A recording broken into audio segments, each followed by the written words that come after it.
All right. So I'm going to begin first by introducing, although they're not here, I had hoped to have my friends from the green drinks community in China join us today, but unfortunately they could not join us. So I'm just going to do a little introduction to green drinks in China. Um, since actually this is really a huge part of my entrance into environmentalism in China, and environmental stewardship and environmental activism. It really, for me, I got a lot of my start. Well, I think I had a lot of education as a child growing up, but I really got into my activism stage in China. So that was thanks to, in large part, an organization called Green Drinks.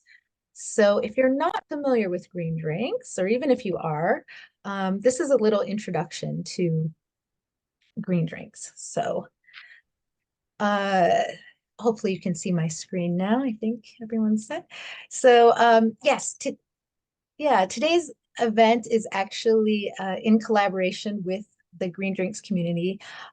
So this session will be shared with members of Green Drinks in Beijing, Shenzhen, and Hong Kong currently. And there's also a group in Shanghai that would meet for Green Drinks. Now they've kind of diverged into many different social entrepreneurships and causes.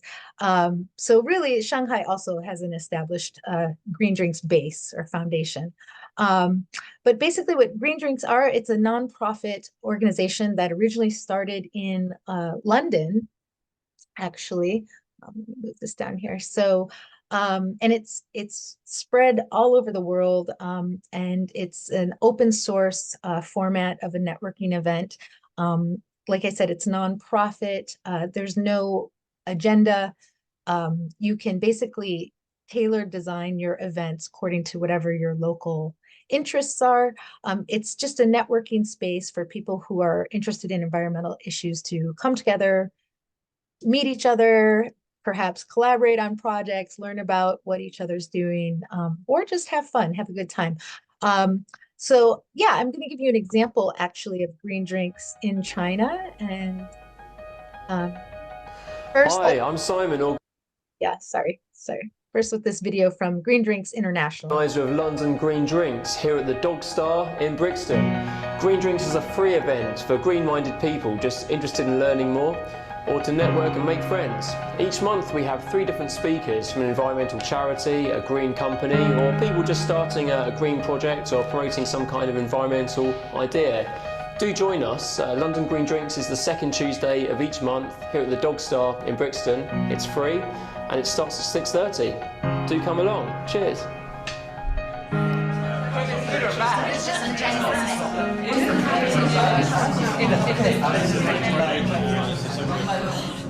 We have much in common, actually, with our concerns about climate change, unsustainable consumption, poverty, pollution, disappearing wildlife. I think it's just great to be in a somewhat more intimate space where you can kind of have a real chat with people. And it's just great to be around like-minded people as a whole and have like a chill evening like this where you hear some great ideas, you get some creative juices flowing, and then a lot of the time, because everyone is interested in the same sort of sectors that you are, it's So sorry, I know it's a little difficult to hear. I'm going to pause the video here, but that gives you a good idea of what Green Drinks International is like. And this format, this style of networking event has been replicated in China at least for, let's see, well, we started Beijing Green Drinks in 2007. I was a part of that. And when I moved to Shenzhen, China in the south, there was not an established group yet. So I helped launch that in 2016. There is an established group in Hong Kong that's actually even older than the Beijing group. But yeah, we've all sort of created our own, like I said, locally tailored design networking events focused on different environmental issues. Since I left China in 2020, Natalia, who you can see here, and Chi have been the current hosts. We all host these events as volunteers. Like I said, it's a nonprofit organization to the very like grassroots meaning of that word. We try to keep everything free, and it's really just a chance to meet and socialize with other people interested in these topics of sustainability. So here's an example of green drinks in Shenzhen, some events that we've done over the years. So like I said, we started in 2016, and they still, even though I left China, they've managed to continue having events even through the pandemic, which a lot of them were online, but even offline outdoors, which we already had started. We were doing these zero waste picnics. Yeah, Hong Kong green drinks. Here's a picture here. They are still going strong as well. Sometimes they even have events twice a month. They're very active. And like I said, they've been going on for, I think, 20 years now, around that time, maybe even longer. So Hong Kong Green Drinks has been around for a long time as well. We appreciate them also getting the word out about this event. So yeah, this was the very first Green Drinks in Shenzhen. We had a lot of different businesses, sustainable businesses come together, share their work, their products with us. We had film screening events, showed different documentaries, a lot of clothing swaps. Those are popular events that over the years we've done quite a few of those. We did actually a trip to the beach for World Ocean Day and did an ocean beach cleanup together, and then took a lot of that trash that we found and made art with it at a Green Drinks event in this coffee shop that was hosting us. We've also done green trivia games where we had different sustainability sponsors give out prizes for awards for our green trivia knowledge. We made jewelry out of, found or used materials. Another film screening event that we did with a lot of different partners. A lot of times that's what Green Drinks is really for, is to give, a platform to other organizations and people working on sustainability issues and to connect with community members that way. Here's another clothing swap event. Like I said, very, very popular and all volunteer based. So yeah, after the first year of having Green Drinks in Shenzhen, I organized a volunteer planning meeting just to get everyone's input. What did they want to see for the year to come in terms of events, and tried to plan out the calendar as much as possible in advance with everyone. We did cooking classes that following year with a organic farm to table restaurant. We had our anniversary party with the Nature School in Shenzhen, which is part of the Shenzhen Bay Park system. So this is also, like I said, a chance for other organizations to find volunteers or just get the word out about what they're doing and their missions. Yeah, this was another film screening, The True Cost of Clothing, just focusing on sustainability in fashion and design. Another dinner that we cooked together and ate together. Yeah, film screening events with different organizations. More cooking classes. Like I said, we've done a lot of, oh, and our first zero waste picnic. So we're always looking for new ideas too. I think a lot of the Green Drinks groups, like I said, it's all locally decided and designed for their events. Here we made some gifts to give away for the holidays, some more films and visits to an urban organic farm.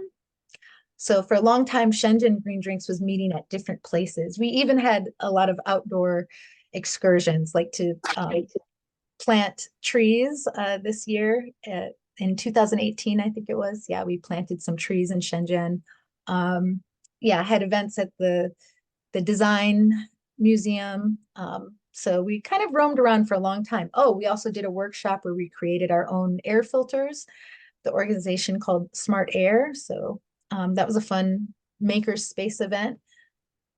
We had the China Youth Climate Action Network collaborate with us on an event, tell us about what they were doing. They were doing a forum in Shenzhen.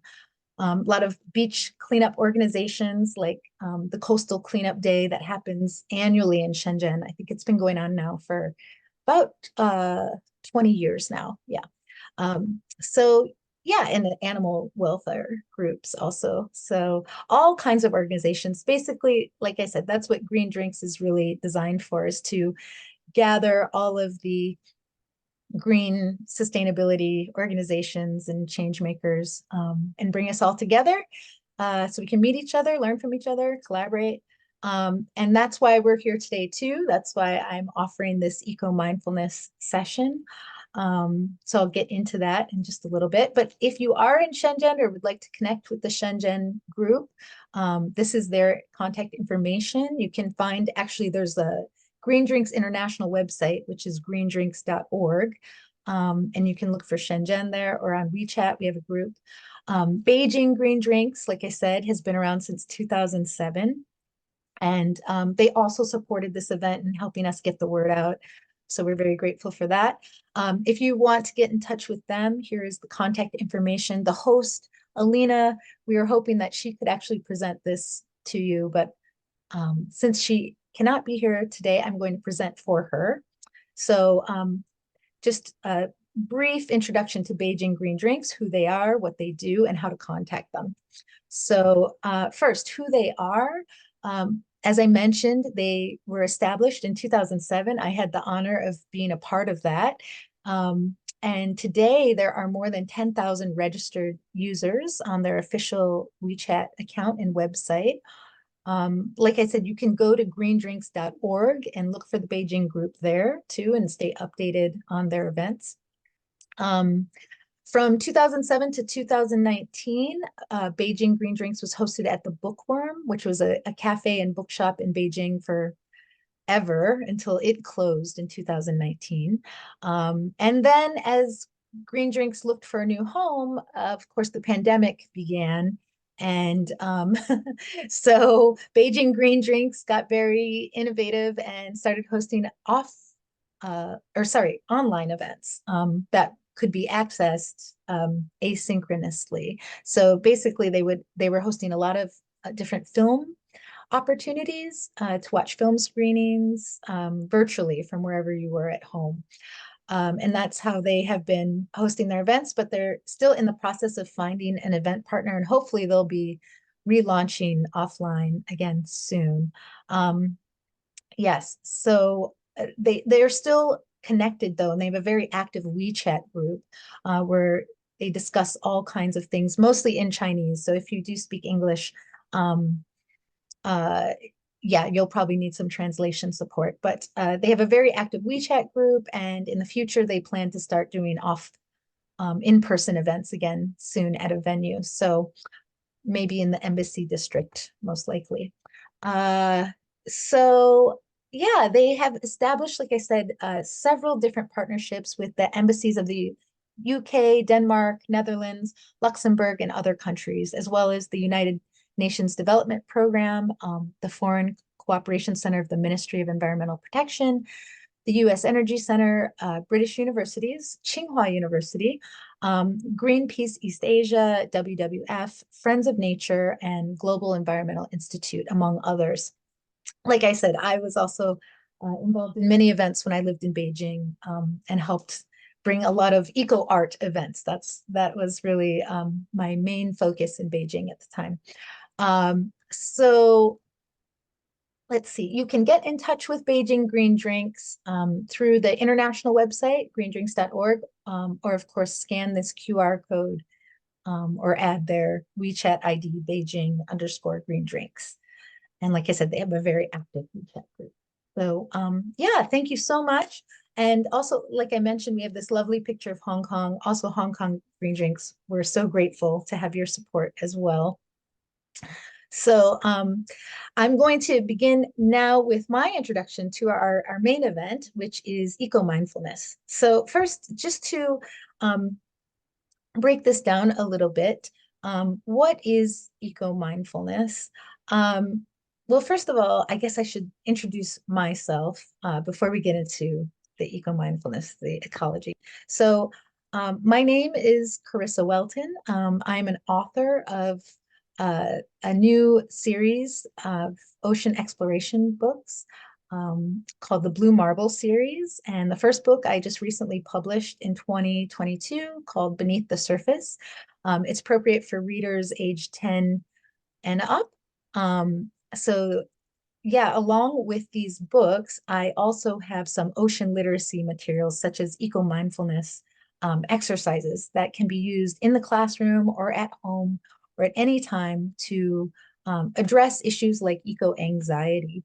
Um, and I've been learning a lot about these issues and experiencing them personally myself. Just being an environmental activist, of course, it's hard not to worry about what the future holds at times and get overwhelmed by it, especially with the amount of complexities we have to deal with when we talk about sustainability issues. So I have been learning for since I've been very active in environmental activism for over 15 years, a lot of different practices. So that's really what I'm going to share with you today. I have a few things. I will share a list of resources with you later. If you're interested, make sure that I'm sure if you signed up today, I have your contact information, but you can also message me in the chat personally if you want to send me your information to make sure that I give you a list of resources today. So we're going to start first. I took a 7-week course through a program called Active Hope, and that's through uh, the Active Hope training course with Chris Johnston. I'll share that with you, but that's actually, it's a free or low cost training event. And it takes about 7 weeks to complete the course. There's actually there's a timed pace where you have to take a break within that 7 weeks too. So really you want to allow yourself about 8 to 10 weeks to finish it. But yes, in that course, we learned a lot of different practices for eco-mindfulness. So a lot of what I'm teaching today comes from that, but it comes from a lot of different teachers as well. Let me share first just the foundation of what it means when we say eco-mindfulness, just in case you're not familiar. So first, we want to talk about eco, that part of it. There's really two parts, eco-mindfulness. So eco really comes from this word ecology, which is the study of relationships. So when we're talking about eco, we're talking about our relationships to nature and our surrounding environment, but also our inner environment too. So that's really where the mindfulness practice comes in for the inner environment. And when we talk about ecology, we're also talking about how we connect to the rest of the natural world. And so that's how eco-mindfulness works together. Um, we can see we often talk about the web of life when we talk about ecology, how these ecosystems, each part of the ecosystem needs each other in order to function in a healthy system. So that's a very similar uh, structure for eco-mindfulness, right? We are also reestablishing this connection that we all have, but maybe we've been a bit disconnected because today, most people spend 90% of their time indoors. So it's, and this number of people spending this amount of time indoors is increasing all the time. In fact, in children as well, we don't see them outside enough. So it's really a practice to help us reconnect. And I know today we're online sitting here together indoors, but we're going to do our best actually just to still focus on our external environment as well. Because even sometimes just that meditation of thought when we are indoors, if we can bring our attention back to our connection to nature and the natural world and the external world as well. That's really what this practice is about. And then balancing that with our internal world. So, so yeah, that is an introduction to the eco part of eco-mindfulness. And then of course, mindfulness, which maybe you're already familiar with, a lot of people are, is just creating this practice of awareness, right? Just being aware of our feelings, our emotions, our thoughts, in a very non-judgmental way, just as an observer. So it's a very introspective, reflective practice. So when we put it together with the eco, we're sort of taking this awareness outside of ourselves and connecting it to our internal state as well, and being aware of how these two parts interact. So that is eco-mindfulness. And, it's been proven, several scientific studies have shown the effects of eco-mindfulness in establishing a practice, and especially how it can help address the growing problem of eco-anxiety, especially with young people.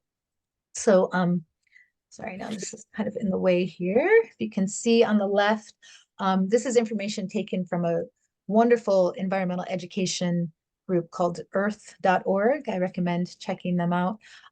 But here's just the statistic I grabbed from them about eco-anxiety and young people. So as it mentions here, a lot of people, especially young people thinking about the future, are feeling this climate anxiety and eco anxiety, about all of the changes and disasters that are already happening in so many places. So yeah, eco mindfulness is really a way to address this issue, because we know that eco anxiety, as natural as it is to feel this, it can hinder us from actually taking action, right? So a lot of times, if we're feeling anxious about anything, that's just a signal from our body, probably, that it's time to rest and slow down and let go and do all the things we do when we practice eco-mindfulness. So on the right here, this is taken actually from a wonderful organization called Advaya, and this is from their Spiritual Ecology Study Club. And you can see the author, actually, Priya Subbaral, in the bottom right corner here. Priya says, take a deep breath in through your nose and out through your mouth. So wherever you are right now, let's try this together. Let's just take a deep breath in through our nose and out through our mouth. So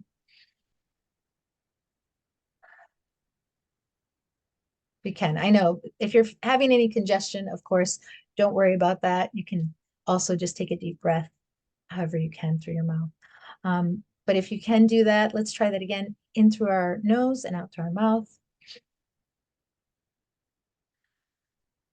And feel the air move down our throat, chest, and stomach, and expand into our torso.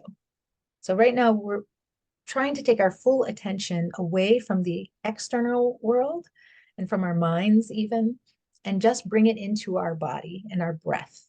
So we're just concentrating on this action that we're taking right now. So try to feel the air move down our throats and our chest into our stomach and expanding into our torso. So we're going to take a deep breath again, in through our nose, out through our mouth, and do that. Feel the air.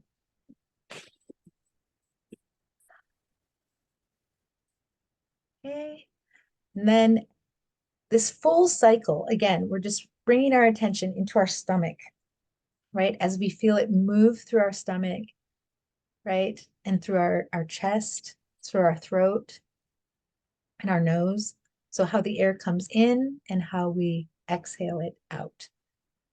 So we are actually transforming the air with our breath. So if we bring our thoughts to the attention of what we're doing physically, we can really experience this present moment.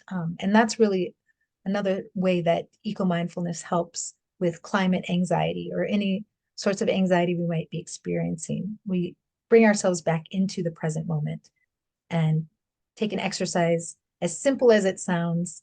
It can be a little complicated at first, so don't worry if your mind is thinking about a bunch of things like, am I doing this right? Which, like I said, this is an exercise that we do without any judgment. We're just trying to bring our full attention into following these steps, step by step. So it's really helpful for some people to have the steps written like this for them, to read along as they practice, or have someone guide them like I'm doing today so they can just listen and follow along. So I'll also be sharing some videos with you to do that later after today. But yeah, this is how eco-mindfulness works and addresses issues like eco-anxiety. So now we're we're going to go to a brief introduction to some yoga practice with activating the vagus nerve.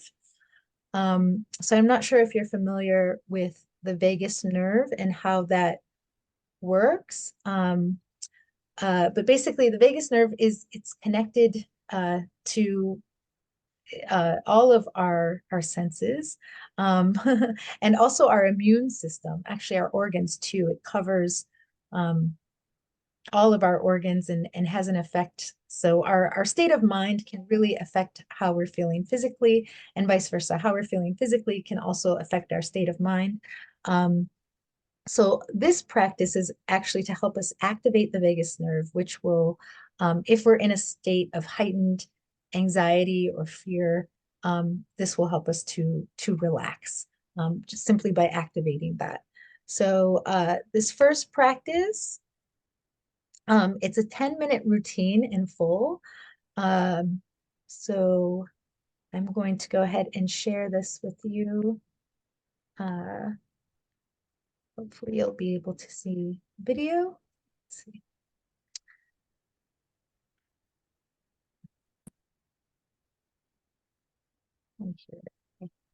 In this video, I will show you a 10-minute routine to activate your vagus nerve.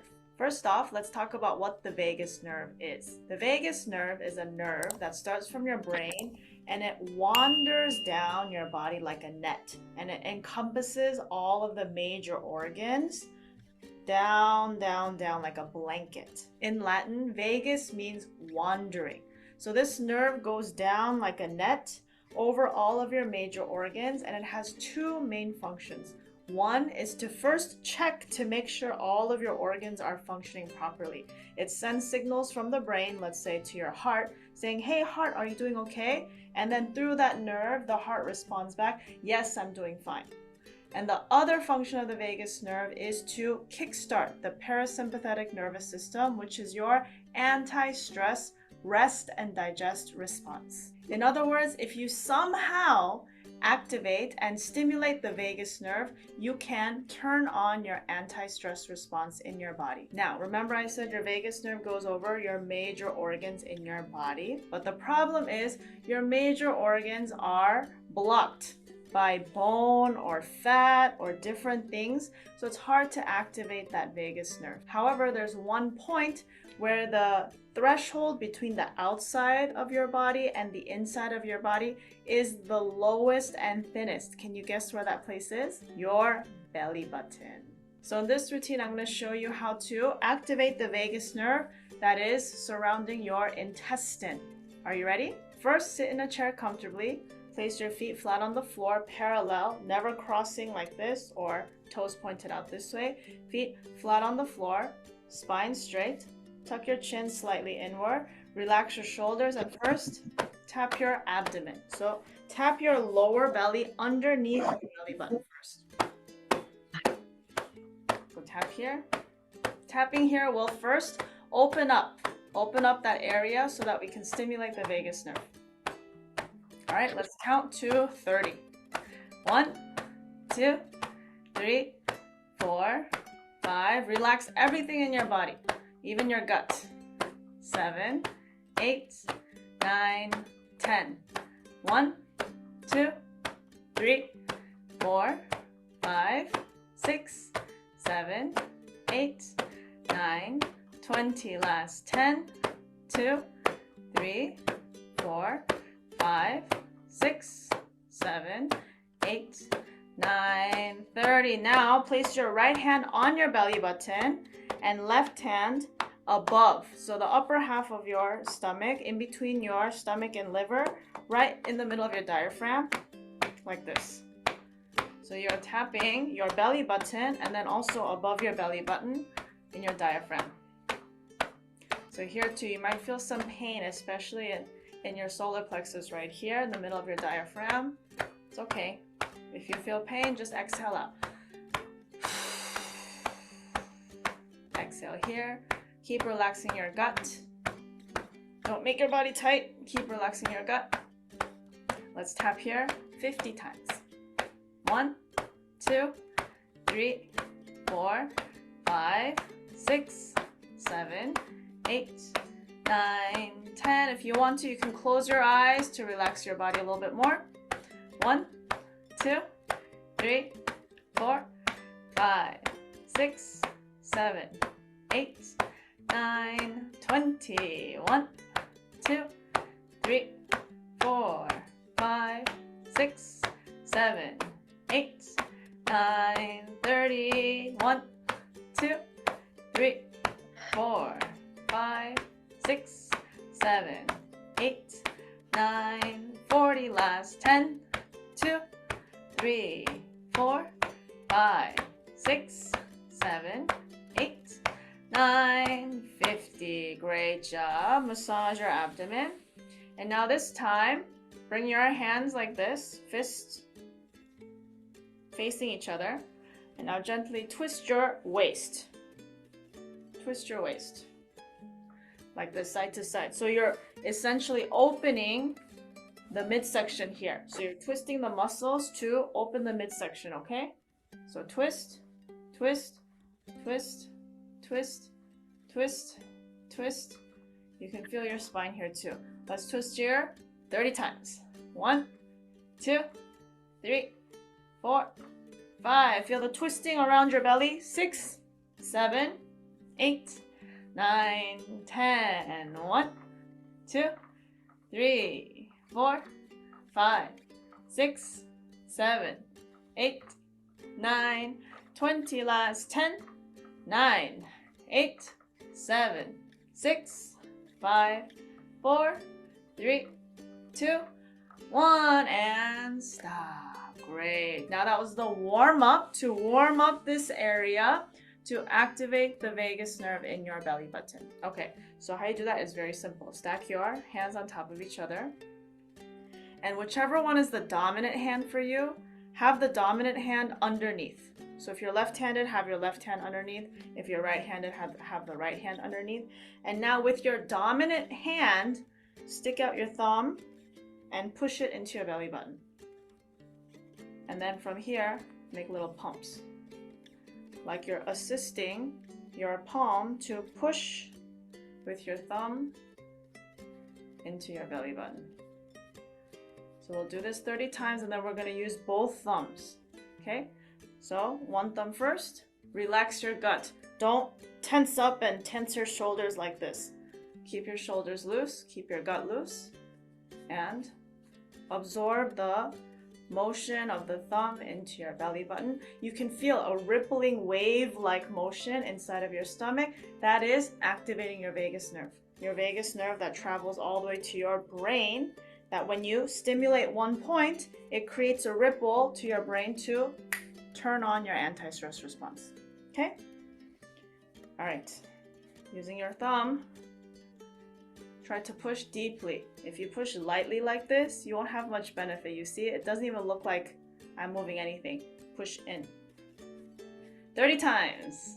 1, 2, 3, 4, 5, 6, 7, 8, 9, 10. 1, 2, 3, 4, 5, 6, 7, 8, 9, 20. 1, 2, 3, 4, 5, 6, 7, 8, 9, 30. Now both thumbs in here, and you'll feel a stronger movement. Both thumbs in, and use them as kind of like a stick to push into your belly button 30 times.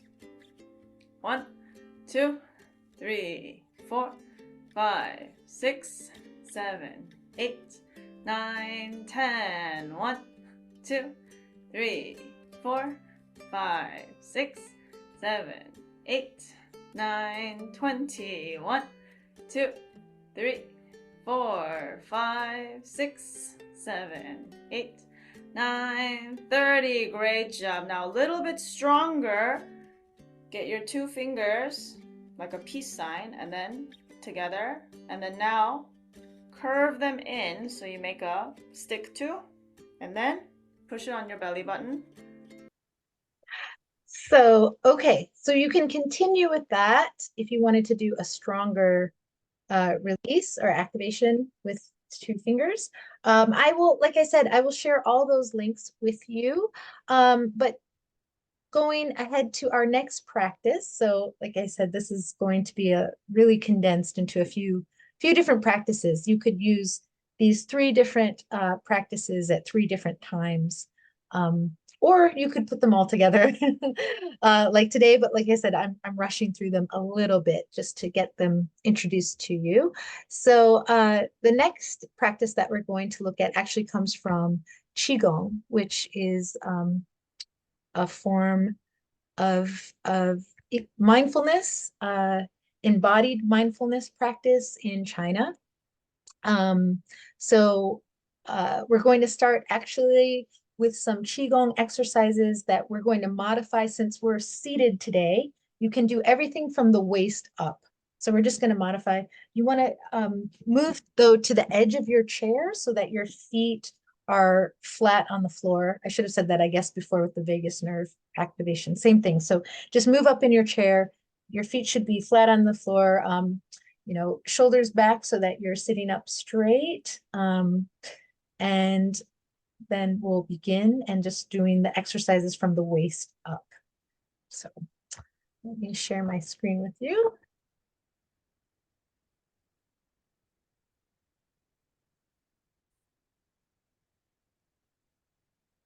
So dear everybody, today we'll continue to do the Qigong stretching and have to improve our flexibilities and balancing. So let us do warming up.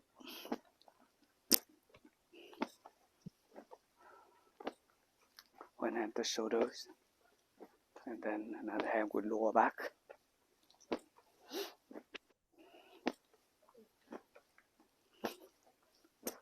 Stretch hand, and the shoulders. Lower down your knees. Relax the shoulders and your palms. Inhale, exhale.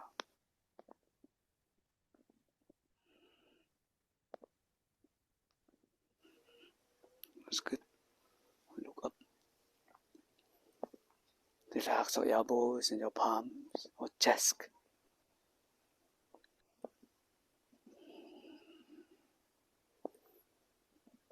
Reverse.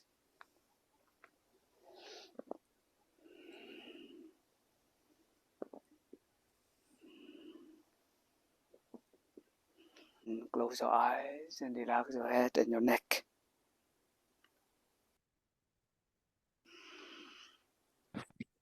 So this morning, the weather is quite nice. So you breathe in and out through your nose, and remember when you breathe out, you can let go something. Let go your worries, let go your thoughts, stress and tensions from the body. Do reverse.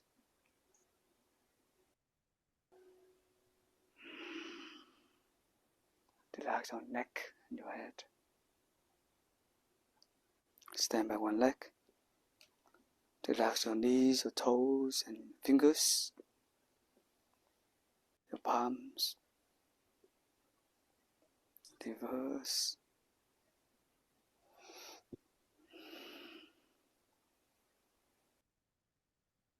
Another leg.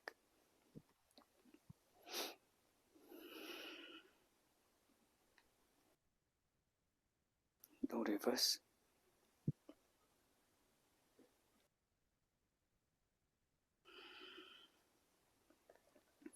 Okay, put out your hands on your waist or hips and then make a circle. Relax your waist, hips. Breathe in, out.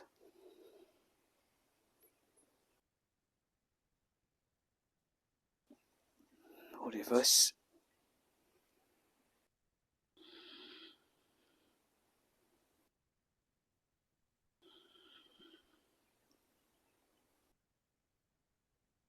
Breathe in.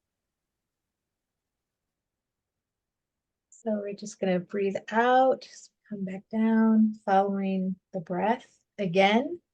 So these embodied practices really help, especially with young people, just to be aware of that internal environment and physical state. Of course, if we were outside, what we would do at this moment is draw our attention and our awareness to the environment, and question, how does that make us feel? So maybe notice a sound or something we see or smell, one of our external senses, and then question, how does that make us feel internally? So this is a good moment to just stop and notice how we feel. So we're building that awareness of our internal and external environments and how they're connected. This is a fun exercise that you can jump out of your chair and do the frog. This is a great practice for young people. As you can see, the frog. And there are a lot of these exercises with Qigong that relate to animals. And that I think, young people especially really enjoy, but all ages, all of us young at heart can enjoy. And they are great for that physical embodiment of eco-mindfulness as well. So yeah, this is the frog. Keep watching that. If you want to go ahead and jump out of your chair, like I said, and practice with them, you can do that as well. Okay, last one. And then I'm going to skip ahead. The next practice, I'll share the full video link with you if you want to take a look for it, but it's a little difficult to do the butterfly today. So we won't be able to do that, but we're going to go to this last part and continue following along for our eco-mindfulness relaxation purposes today.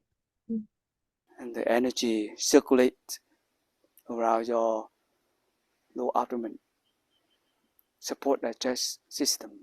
Yeah, so our digestive system and also that vagus nerve activation too. This is also good for that.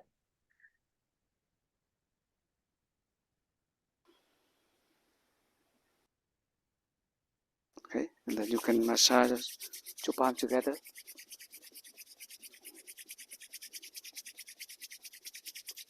And side by side.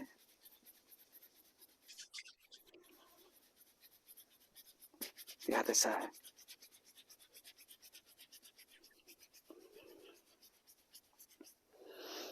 Push palms on your face. Take my glasses. Refresh all the cells of the skin.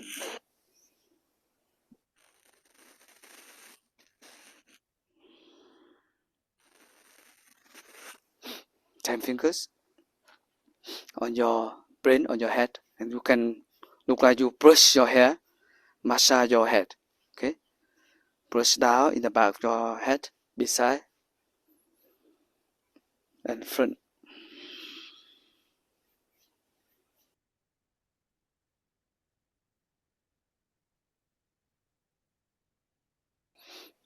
That's good. Then you can massage your lower back. From your lower back, go down to your two legs. And then go to front. Go down and go in the back. And we can do 3 rounds like that.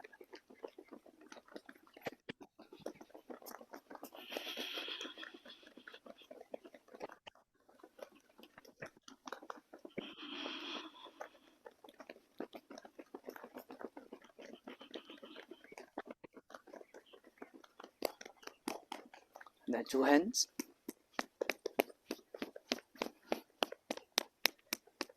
Two sides of your hands. When you do this often, support your heart and your lungs healthier.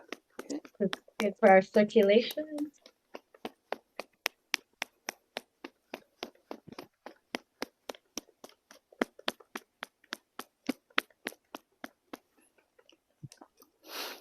Left palm on your lower abdomen and right hand, 5 fingers together. Click to your left chest and shoulders.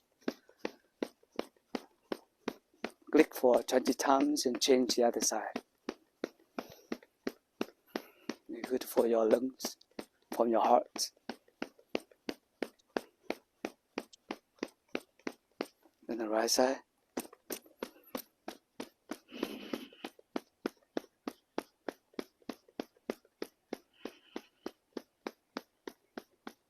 might want to help count, especially if you're leading this with others. Left palm and then the right palm holding together. And you breathe in and out for 3 times and relax your wrist and your palms. This one can strengthen and heal your wrist. At the same time, make your palms healthier.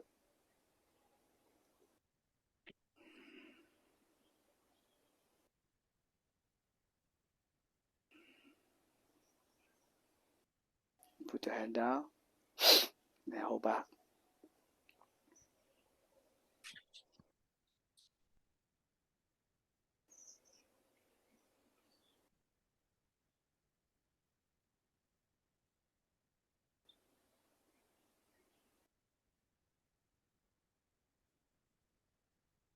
The other hand,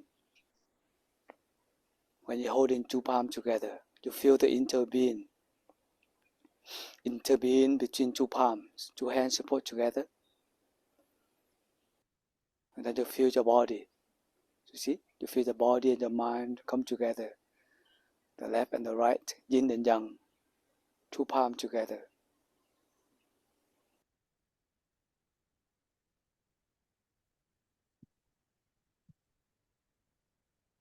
Put down and hold it back. 3 breaths also.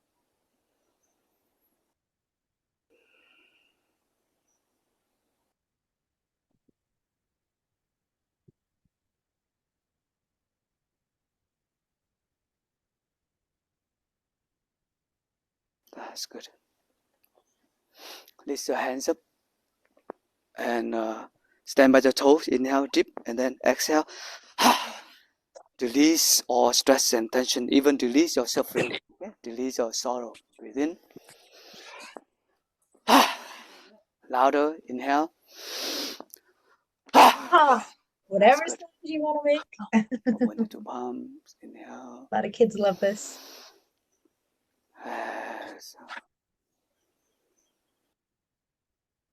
And then bringing it back to this You calm. feel your body calm and at peace. Right palm on your heart and the left palm on your lower abdomen. You feel your 2 palms transmit energy to your heart. Left palm transmit energy to your lower abdomen. You feel your all internal organs. You embrace them. Feel grateful. Grateful to your heart. Grateful to your lungs.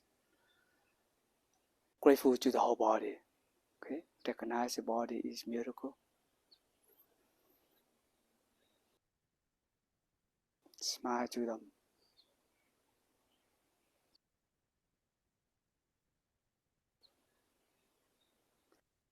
Okay. And when you are ready, you may open your eyes if they were closed. So we are going to move on to the final exercise. Like I said, I will share that link for that video, all of these resources with you.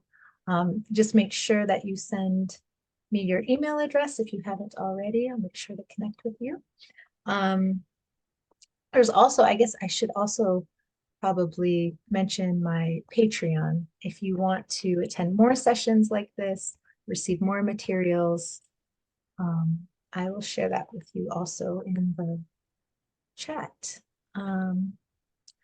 Okay, our final exercise, like I said, we are all indoors, but if we were outdoors, this would be an activity you would do outdoors. And even, we have found through some scientific experiments that the brain actually gets activated in a similar way to being outdoors just by looking at pictures of the outdoors or watching videos. So sometimes we can just fully immerse ourselves and sort of trick ourselves into thinking that we are outdoors and still activating some of these same pathways. So let's take a look at, we're going to travel actually to Thailand.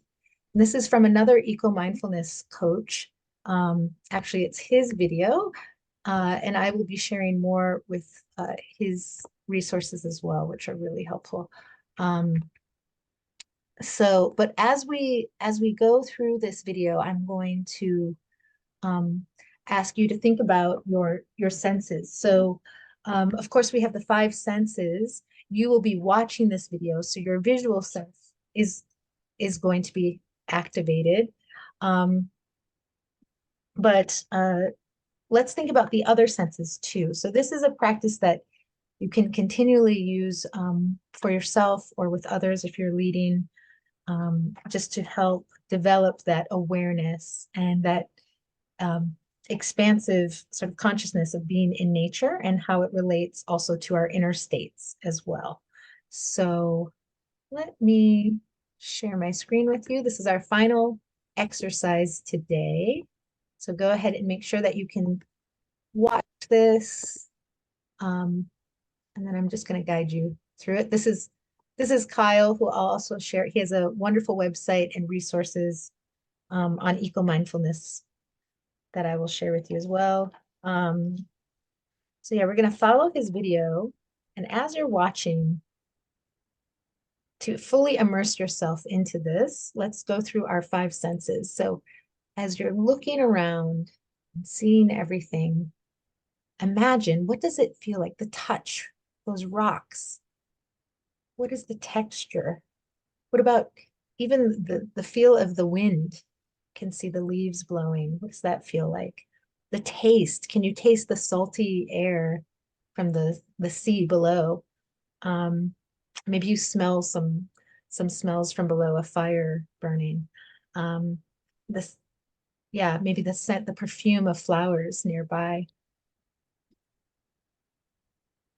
And the sound. Can you hear the waves of the ocean below? The birds chirping, the leaves rustling.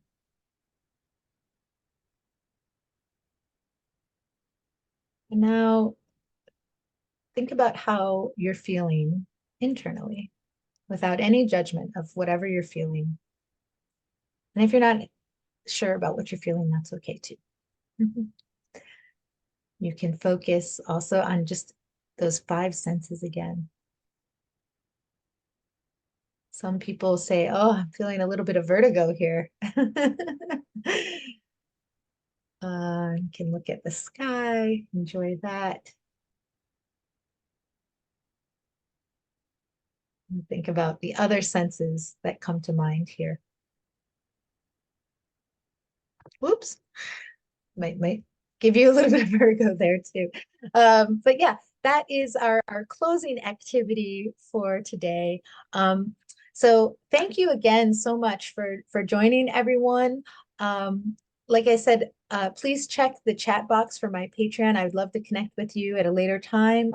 Make sure that you send me your email address if you're interested in receiving all these activities.